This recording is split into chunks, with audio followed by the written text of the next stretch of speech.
Crushed duralumin, shattered canopy glass, a crater in the frozen soil. Mechanics inspect the airframe. 0 bullet holes, 0 shrapnel strikes. The pilot is dead. Post-war documentation labels the P-51 Mustang as the absolute savior of the strategic bombing campaign. Tactical data dictates a different reality. This technological triumph acted only as a delayed reaction to a fatal conceptual failure and the mass casualties of bomber crews. What destroyed almost 80% of these aircraft during the Second World War, if not enemy fire? The real threat operated within the military system itself. Commanders demanded constant combat sorties. Flight schedules ignored basic human physiology. Pilots froze in unheated cockpits. They suffered from chronic oxygen deprivation. The biological system collapsed long before the mechanical components failed. 80% of total losses stemmed directly from non-combat causes. This specific mortality rate perfectly mirrors the artisanal, canvas-built aviation of the First World War. It mathematically contradicts the operational standards of an advanced technological fleet in the 1940s. The strategic doctrine calculated fuel capacity and ammunition loads with extreme precision. Yet headquarters completely omitted the endurance limits of the operators. The aluminum airframe survived enemy interceptors. The men at the controls died from systemic exhaustion. The exact toll of this invisible threat reached 80%. Command kept the exact fighter casualty reports hidden, but the mathematics of death for B-17 crews during the October 1943 Black Week proved far more terrifying. A shattered heavy bomber touched down on the base runway. Mechanics immediately inspected the jagged fuselage breaches. Surviving gunners silently dragged their wounded crewmates from the side hatch. Fresh blood froze on the bare corrugated aluminum floor. The sub-zero cabin reeked of melted electrical wiring and expelled gunpowder. Commanders issued a strict directive: survive 25 combat missions and you earn a ticket home. But the actual statistical life expectancy of a bomber collapsed at just 11 flights. Losses hit 8% per mission. Analysts ran the deployment numbers. Airmen possessed a mere 14% chance to survive a full tour. This 14% survival rate dropped mathematically lower than the 16.6% probability of surviving Russian roulette. Generals understood this deficit perfectly. They simply kept feeding new crews into the sky. During Black Week, German interceptors annihilated 2/3 of the deep penetration strike force. Planes disintegrated mid-air. Hundreds burned alive. Others bailed out into the freezing slipstream over hostile territory. The offensive demanded a completely new bomber fleet every 3 months just to sustain operations. Death or the Stalag awaited. The slaughter of the spring missions did not begin in the skies over Germany. Strategists engineered it in warm offices. They blindly trusted the doctrine of daylight precision bombing. Why did heavy bombers fly without protection? Generals sincerely believed creating an escort fighter was technically impossible.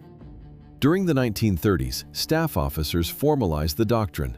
Bombers operated as offensive weapons. Fighters remained strictly defensive. Commanders envisioned massive bomber formations penetrating deep into enemy airspace, promising total infrastructure destruction without deploying infantry. They selected the B-17 Flying Fortress for this task. Planners assumed tight formations could repel any enemy attack. Crews relied entirely on 13 50-caliber machine guns per aircraft. Overlapping fire, mathematical defense. But the core of this cabinet arrogance centered on the Norden bomb site. The secret device cost approximately $8,000, the exact equivalent of 2 luxury automobiles. A fragile matrix of complex optics and high-speed gyroscopes spun inside the sealed aluminum housing. In clear weather testing grounds, the analog computer calculated drift and trajectory flawlessly. But the incredible laboratory accuracy of the Norden system shattered against the dense cloud cover of Northern Europe. By 1943, the United States Army Air Forces executed this sterile doctrine. Heavy bombers launched from English bases. They flew directly into enemy interceptor zones. The theoretical miscalculation of high command caused immediate mass casualties. Initial military plans contained absolutely zero designs for long-range escort fighters. While American strategists placed blind faith in heavy bomber crossfire, the British Royal Air Force faced a different reality. By 1940, their fighter reserves reached critical depletion. London requested immediate help. They contacted North American Aviation to build obsolete fighters under license. The engineering team refused. They proposed a completely new machine. The factory floor shifted to emergency schedules. The deafening continuous clatter of pneumatic riveting hammers dominated the North American aviation shops. Thousands of workers pushed through exhausting double shifts. Management issued a 120 days promise to deliver the first working model. An impossible timeline for military aviation. They beat it. The factory crew completed the prototype in just 12 days. The result defied standard aviation logic. The new prototype featured a perfectly smooth aerodynamic skin. Workers drove every rivet completely flush with the metal. Drag dropped by half. The airframe was flawless, but an advanced airframe requires an equal power plant. Mechanics installed a 1,000 horsepower Allison engine, a fatal mismatch. The Allison operated efficiently only near the ground. Above 20,000 feet, the compressor failed to feed enough oxygen. The engine choked. Power output collapsed entirely. The industrial miracle of the American working class could not protect the high-altitude bomber formations. The plane lacked the mechanical lungs for the stratosphere. Command immediately abandoned the escort concept for this model. Ground crews bolted camera equipment behind the cockpits.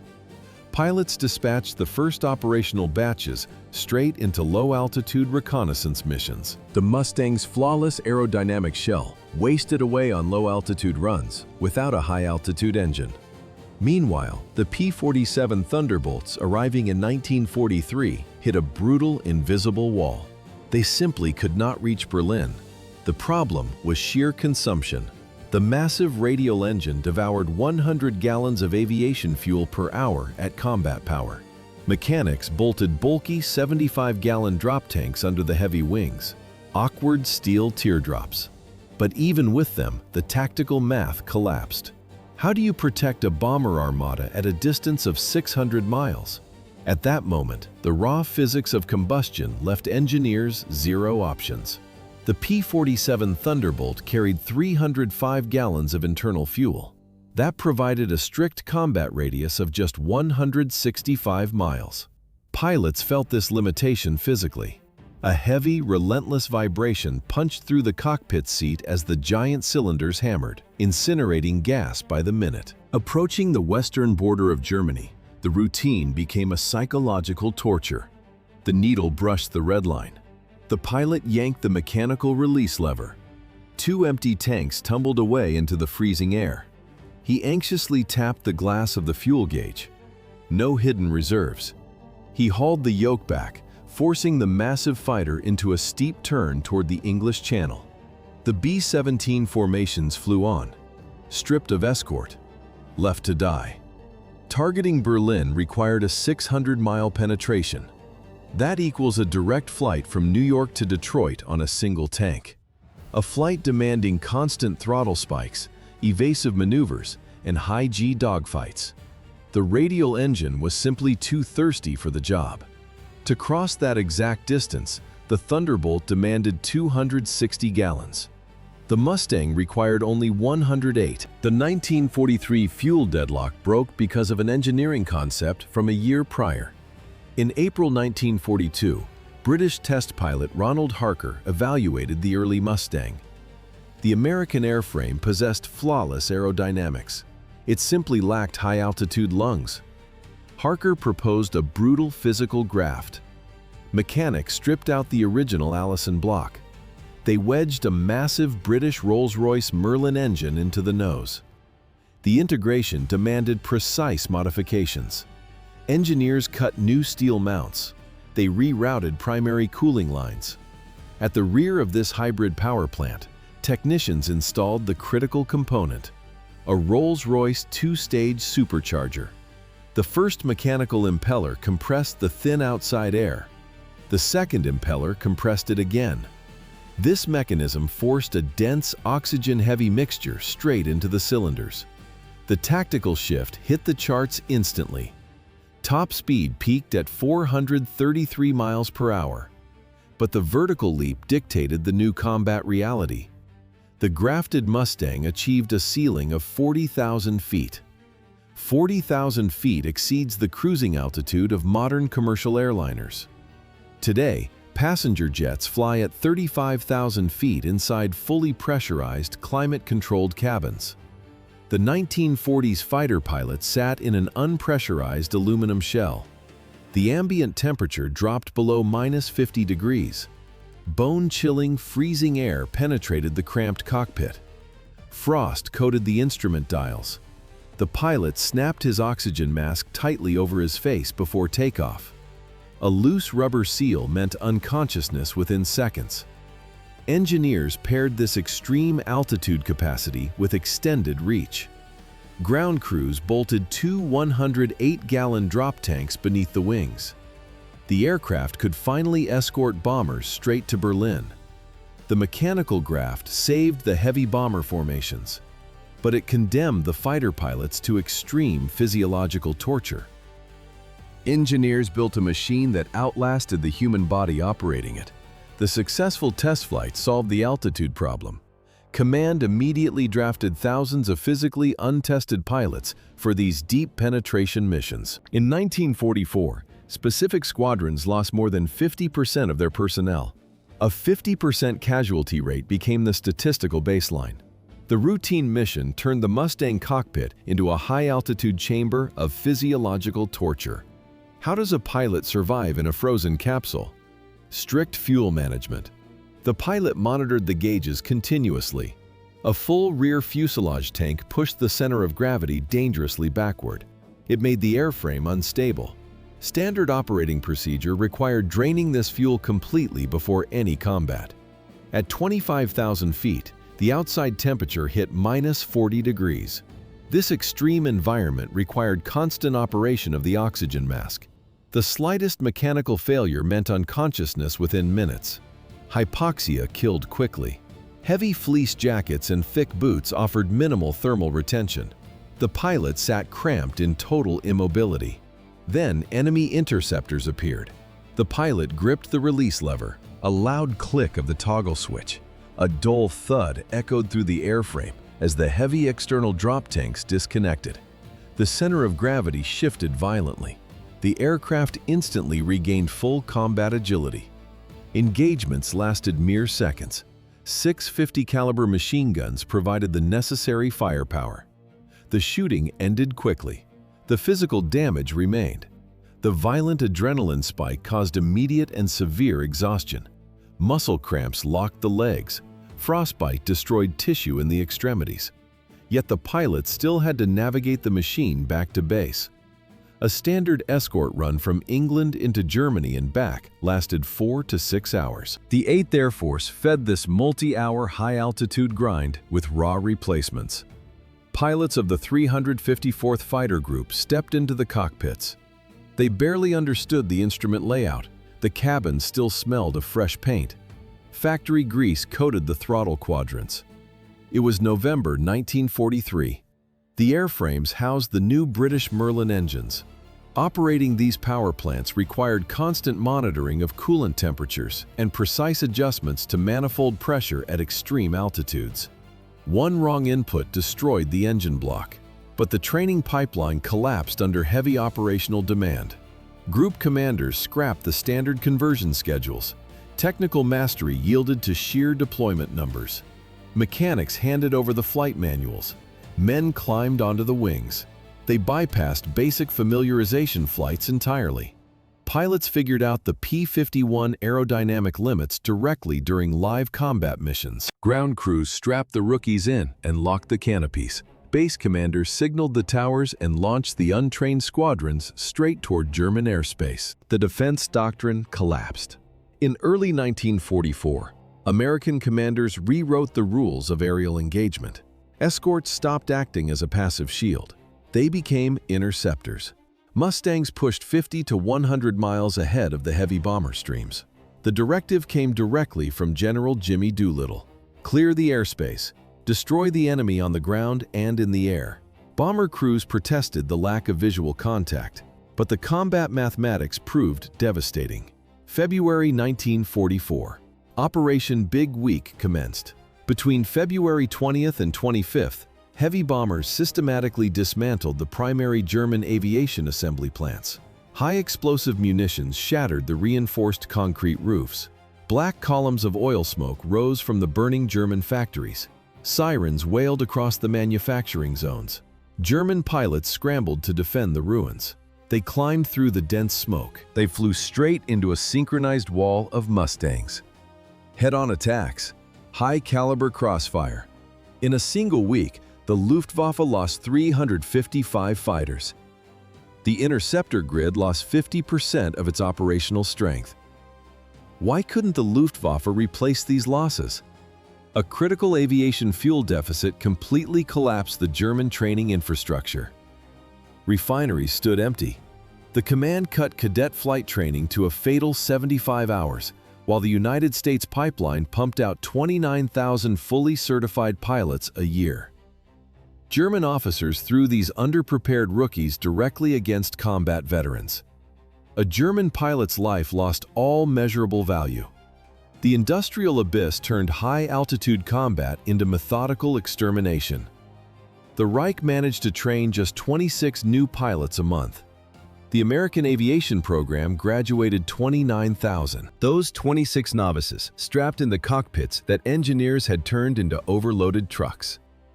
The High Command demanded bomber destruction. This mandate required extra weight. Ground crews bolted 20mm cannons under the wings of the Bf-109. The FW-190 absorbed even heavier armament upgrades.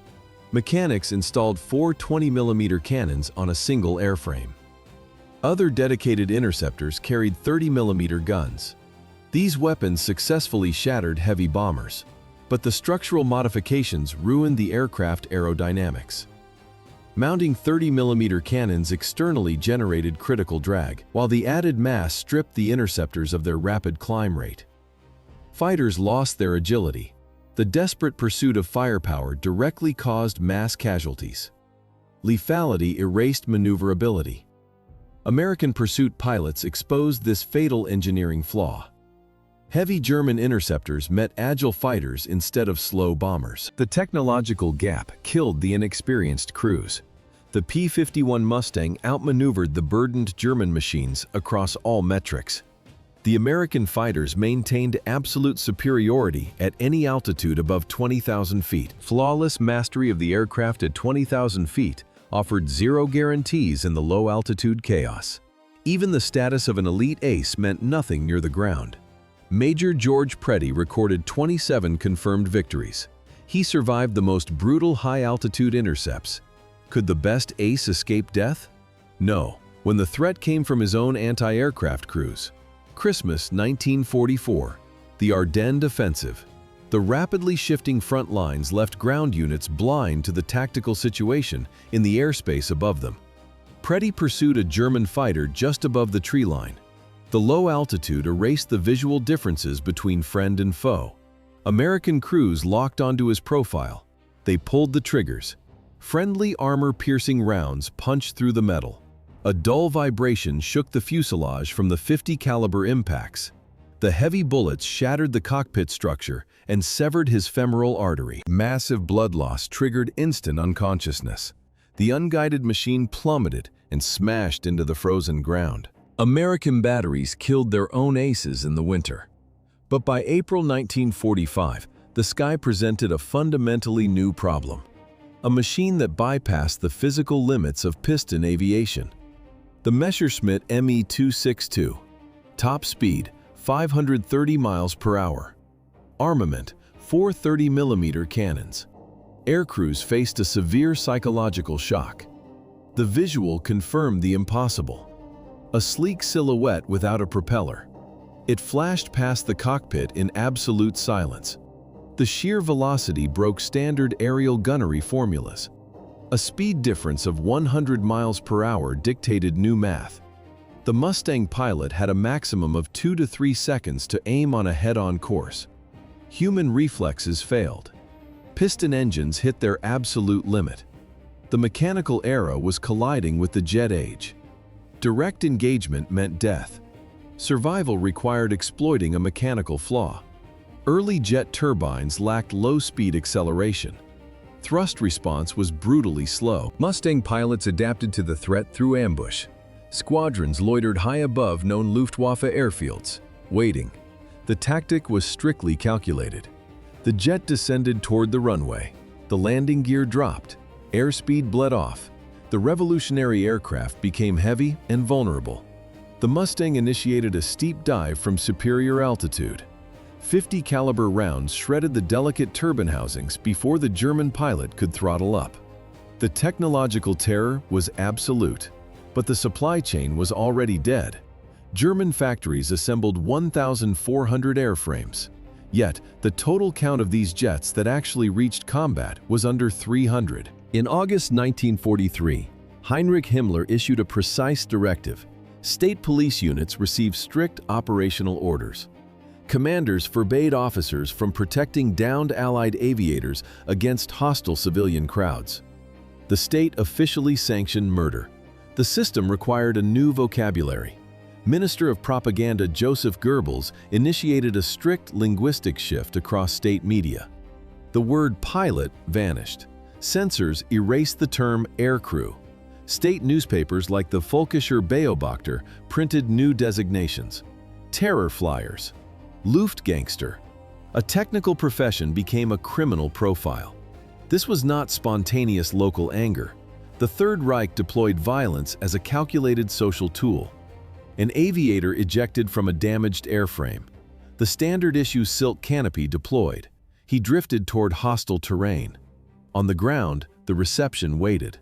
The deafening roar of an enraged mob echoed across the landing zone. Civilians armed themselves with farm tools and stones. Local police officers stood back. They watched the executions. Historical records document at least 3,000 specific cases of civilian lynch justice. Mobs killed over 1,000 Allied airmen before military units arrived.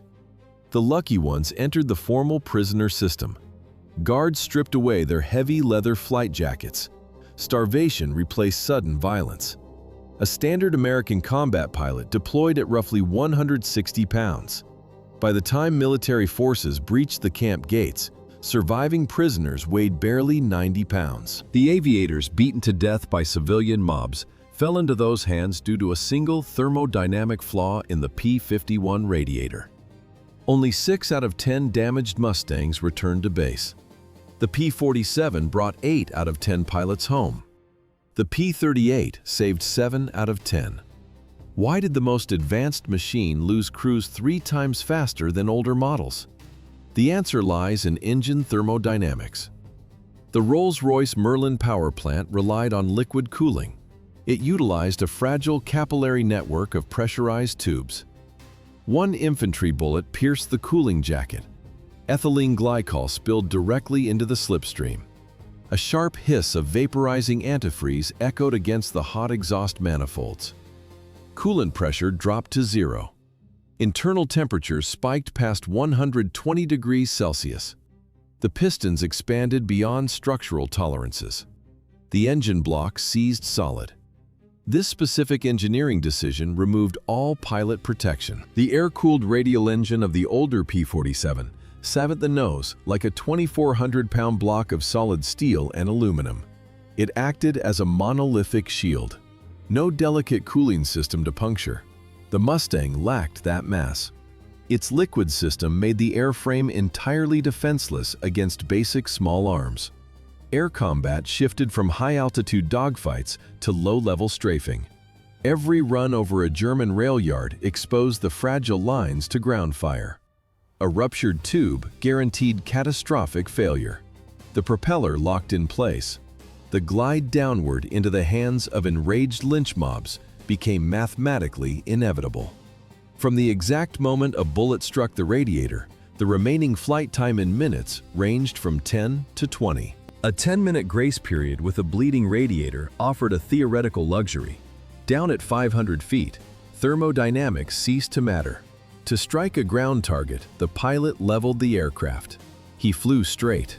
He stopped maneuvering. This rigid attack vector gave gunners a mathematically perfect trajectory. A second pass guaranteed a kill. When a shell fractured a fuselage at 200 feet, gravity overtook human reaction time. No canopy release, no parachute deployment. The airframe impacted the soil before the pilot could unbuckle his harness. A fully mobilized society operated below this execution zone. Germany deployed over 1 million personnel specifically for airspace denial. This massive workforce transformed the entire rear echelon into a single industrial grid dedicated exclusively to shredding low-flying targets. Flak cars rolled along railway tracks in quad configurations. The terrain offered zero cover. The physical hardware matched the demographic mobilization. Crews fired 9,000 heavy 88mm cannons. 30,000 lighter 20 and 37mm guns blanketed the lower altitudes. The sheer density of fragmentation erased the technological superiority of the fighter. Out of approximately 2,500 Mustangs lost during the conflict, enemy fighters downed to only 550. The remaining 80% plunged directly into the earth after absorbing anti-aircraft fire and suffering low-altitude failures. While German flak and industrial density ground down pilots in Europe, a different executioner waited over the Pacific. On June 1, 1945, a single flawed weather report eliminated 24 men. The incident became known as Black Friday. 184 Mustangs departed Iwo Jima. Their objective was an escort mission for B-29 bombers targeting Osaka. The transit required navigating over 700 miles of empty ocean. Briefing documents indicated a standard storm front. Weather reconnaissance projected the cloud tops at a manageable altitude. They missed the mark by 10,000 feet. There was no route above the system. No bypass corridor existed. The massive formation penetrated the weather anomaly directly. 184 aircraft hit zero visibility. Formations disintegrated in seconds. Pilots flew blind through severe turbulence, heavy rain, and dense hail. Ice crystallized across the canopy glass instantly. Spatial disorientation set in. Wingmen lost their flight leaders. Then the mid-air collisions began. Metal tore into metal inside the blackout. The squadron attempted a scattered retreat, but the structural and navigational damage was already terminal. 27 Mustangs went down in a single afternoon. A standard USAAF fighter group operated 75 aircraft. Losing 27 airframes to precipitation exceeded the combat attrition rates of entire European squadrons facing months of sustained anti-aircraft fire. 24 pilots died that day. Japanese interceptors accounted for exactly one fatality. Institutional oversight and hostile climate killed the rest. The administrative error established a grim statistical trend.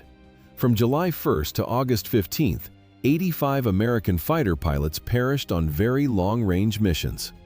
Enemy action remained negligible. Navigation equipment failures, mechanical engine exhaustion over open water, and severe weather anomalies drove the attrition curve. The campaign systematically consumed equipment and personnel. 130 machines vanished entirely. These structural catastrophes became inevitable due to critical logistics. Operations from Iwo Jima required crossing 1,500 miles of open water. The island fell in March 1945. The distance to Tokyo measured exactly 790 miles. The daily routine of combat flight changed. The first very long-range mission launched on April 7, 1945. 96 Mustangs took off. The environment demanded flawless human execution. The route offered zero reference points. Pilots stared at thousands of miles of identical gray swells for hours. No coastlines. No visual markers. What did a flight path deviation of just 1 degree mean? Complete fuel exhaustion over an empty ocean. Zero chance of rescue. Rescue submarines and Catalina flying boats continuously patrolled specific predetermined grid sectors across the vast operational area. But a minor calculation failure placed an aircraft far outside the recovery zone. The pilot simply flew until the fuel gauge hit empty. The spatial geometry of the Pacific theater redefined survival. Over Europe, a basic navigation error merely put an aircraft over the wrong industrial town. Over the Pacific, that exact same error guaranteed absolute disappearance. The daily death toll no longer relied on enemy action. By the summer, Japanese forces mounted practically zero aerial resistance. In that empty ocean void, on August 15, 1945, a student from Brooklyn named Philip Schlamberg vanished without a trace. The night before, inside a damp corrugated steel Quonset hut on Iwo Jima, officers held a mission briefing. The air smelled of stale sweat and cigarette smoke. Schlamberg leaned toward his flight leader, Captain Jerry Yellen. A single whisper. He said he would not survive the next morning. Yellen told the boy to see the flight surgeon and ground himself. Schlamberg refused. August 14th. Atomic bombs had already turned Hiroshima and Nagasaki into ash. The Japanese government had accepted the terms of the Potsdam Declaration. Surrender was a matter of hours. The conflict was completely exhausted. But the bureaucratic machine of military command possessed a deadly inertia. Planners issued the paperwork. The daily schedule demanded one more strike on the airfields near Tokyo. The system kept running on sheer momentum. Morning arrived. Emperor Hirohito stood before a microphone inside a secure Tokyo studio. He was recording his official broadcast of surrender. At that exact moment, 2 fighters lifted off the island runway. Yellen and Schlamberg headed north. The radio frequency crackled with static over the Pacific. The pilots listened closely for the cancellation signal. The vital code word was Utah. It never came. The Mustangs found their targets. They strafed the Japanese dirt strips. Anti-aircraft tracers flashed from the ground. The pilots pulled their sticks back sharply to escape the fire. They plunged straight into a massive bank of heavy gray clouds. Yellen broke out into clear air on the other side. He looked back. Schlamberg was gone. Yellen circled the coordinates. He scanned the empty sky. Nothing. Fuel gauges dropped toward the red line.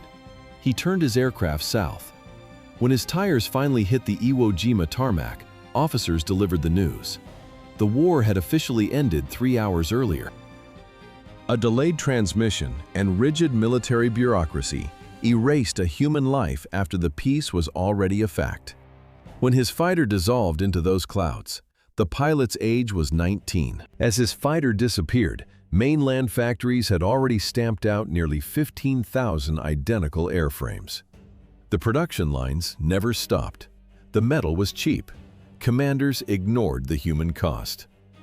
Yet in less than 8 years, jet propulsion reduced this massive industrial output to scrap. 1950. The Korean Peninsula erupted. The Air Force pulled surviving machines from mothballs. Mechanics stenciled a new index on the aluminum, F-51.